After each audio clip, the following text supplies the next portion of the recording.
सातारा शहरात पावसाची दमदार हजेरी, उकाड्यापासून नागरिकांना दिलासा। बातमी क्रांती सूर्य न्यूज सातारा।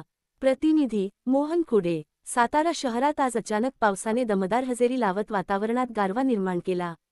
दिवसभर जाणवत असलेल्या उकाड्यानंतर सायंकाळच्या सुमारास जोरदार वाऱ्यासह पावसाची सुरुवात झाली।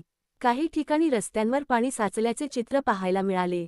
पावसामुळे वाहनचालकांची काही काळ तारांबळ उडाली, तर दुसरीकडे नागरिकांनी उष्णतेपासून दिलासा मिळाल्याची भावना व्यक्त केली।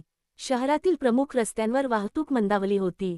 हवामानातील अचानक बदलामुळे वातावरण आल्हाददायक झाले असून शेतकरी वर्गातही समाधानाचे वातावरण। आपण पाहतात क्रांती सूर्य न्यूज सातारा।